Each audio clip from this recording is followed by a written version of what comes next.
I tried to get a job. It didn't work. So I was like, okay, I have to be an artist.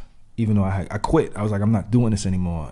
And then I was like, well, I got to pay rent. So from that point, I had to kind of figure out and navigate what my supporters were going to buy from me as a consumer.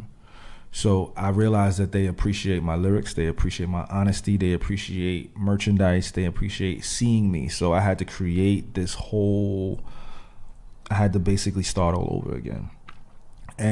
But I started all over again with a cushion because I had a fan base. So I had to make merch. I spent all the money myself. I funded everything myself. With a little bit of money that I had, I was working with new artists, doing features and taking that money and reinvesting it to be able to sustain a living. And so now I'm in a position where it is a hybrid situation where I fund some of it and then I have Soul Spasm funding some of it as well. So it's a partnership. We come together and then, we split the costs down the middle. How is it as far as do they distribute your music as well? Yes, they distribute all my music on all streaming platforms, and they handle that side of it. So I'm able to give them my whole catalog. They take a percentage off of that catalog, and I get a check every month. So everything you did prior to coming to the independent label, you have, and you own it. Okay, I own everything. Yeah. Okay. Even from the label, because again, I didn't sign a 360 deal, and I was in the black. I was not in the red. So, all right. So as far as press, do you handle that yourself, or is that you get help with that? Or? I handle my press myself. I mean, on my last project, we hired a publicist to do the work, and he got me on, some online sites and some playlists on some streaming sites, and some radio on Sirius Satellite, things like that. So that stuff always helps. But for the most part, a lot of it is relationships, having your own relationships, building your own relationships. So I can hit Sway from Sway in the Morning on my own and be like, I want to come up there.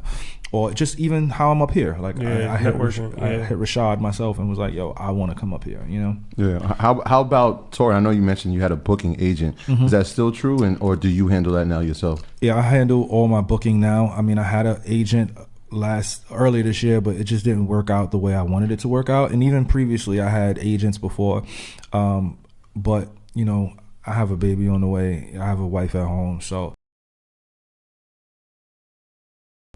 if they're not booking me the shows, I have to book my shows myself. Okay. And I hire promoters to get the people in there along with promoting on my own and making it happen, and renting a van on my own. So you're putting the money up yourself. Yeah, I put up the money myself. So all right, hit the road. So you talk about streaming. How much do you get paid for streaming? What's that breakdown? Because I've seen a bunch of different numbers on the internet, a quarter of a fraction of a penny for every stream. Is there a set number that everybody gets for streaming, or? Yes, everybody gets the same set number. It's like 0.point. No, it's point. It's 0.0006, and then the numbers is like pi. 3.4, you know what I'm saying?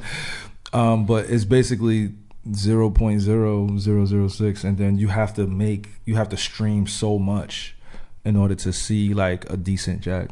What's the one that you get paid from the most, streaming service? Is it Tidal? They say Tidal is the one you get the most. You get paid the most from Tidal, but you still need all streaming sites in order to get a decent check. You can't just put something on Tidal. So, for instance, with my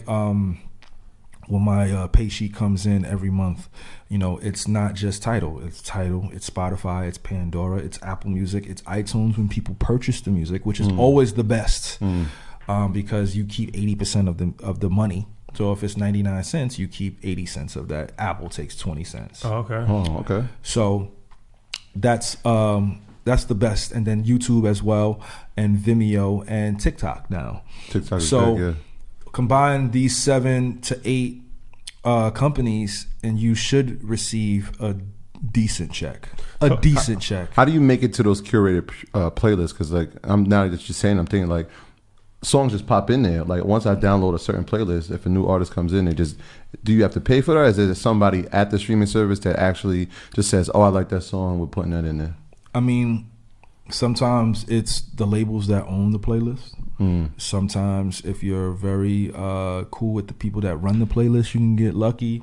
Or if you're a very popular artist and the song is very popular, the person who runs the playlist will put that song on the playlist. But, you know, the labels figured it out.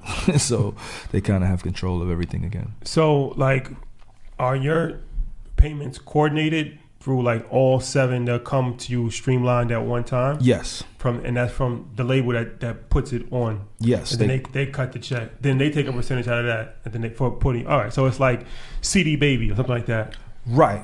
Or TuneCore. Right. But Soul Spasm is my distribution, so... And I guess my checks would be different from another person's checks because I have 16 to 17 projects. So I'm like steps ahead of someone who might only have 2 or 3 projects. You have leverage. So like I'm getting a substantial amount of money every single month. That's mixtapes and albums combined, right? But the mixtapes, all right, so let's talk about mixtapes. Mixtapes, how does that work? Yeah. Same thing? Because you put mixtapes on streaming services too, right? Yeah, now people are putting them on there, but before it was difficult. But I think you can put them on there now. But it's still the same thing. What's the difference? Like I know Drake put out a playlist. Then there's mixtapes and there's albums. Well, like Dave East, he just came out with his first album, but he has like 6 projects. Yeah, what's the difference? Previous that look like album to me. Sound like one. The marketing rollout. From the label, okay. That's the only thing different because he's on Mass Appeal Def Jam, I believe. Yeah. So Mass Appeal was handling the mixtapes and they were putting that stuff out. So he was probably getting financed by Mass Appeal and they were handling that. But then this big project is a Def Jam thing. So like Def Jam is now handling the rollout. They're probably taking that budget from when he first signed 4 years ago or whatever, and now they're using that money to push this project like how it is. You know. Okay. That's how it works. Essentially. How about endorsements? I know you said that you had one with EA Sports and Puma and Honda, of course. Yeah. You got those by yourself or? Yeah, I mean, a lot of that stuff was before I did my record deal. So they just were interested in the brand. They bought into who I was, what I represented. They saw that, you know, this kid is an image that can be pushed out there without being too flashy. That was one of the reasons why Honda chose me, because I was not flashy. I didn't have a big chain on. I didn't have the crazy jewels on. I didn't come in there talking crazy. I was an intellectual. I was an everyday person. Now, what is a Honda? Honda's for everyday person. You know what I'm saying? And it's a great car that lasts. So, you know, that money was from them. And then Puma, you know, I worked with Puma for a little while. For like 2 years. They gave me product. I would wear the product and get that stuff seen all over because I was a sneakerhead. I'm still a big sneakerhead. And then, you know, I also did EA Sports. I was very cool with the music supervisor over there, Raphael Lima, shout out to her. And we kind of just continuously worked for like 5 years. I was on like every EA game you could potentially think of except for Madden. Like I was on like hockey. I was on Need for Speed. I was on FIFA. No, not FIFA. Pardon me. I was on The Sims. Like I have a Sims. Oh, The Sims. Yeah, that is yeah. So, all right. You get royalty checks from the game, the purchase of the game. No, you don't get royalty checks. You just get an upfront check. Upfront check. That's it. Okay, but the commercial got royalty checks. Yes, I got. For as long as the commercial played. Yes, that commercial ran for about 4 or 5 years, and I was getting checks every day. For 4 or 5 years. No, 4 or 5 months. 4 or 5 months. Okay. And I was getting checks every single day. Every day. So they calculate like how many times it aired and then they send you a percentage of that. Yes. On top of my music being in it and on top of me acting in it. Like it was like 3 separate checks. Music check, acting check, and then a residual check. A lot of checks. It was a lot of checks, B. It was a lot of checks, B.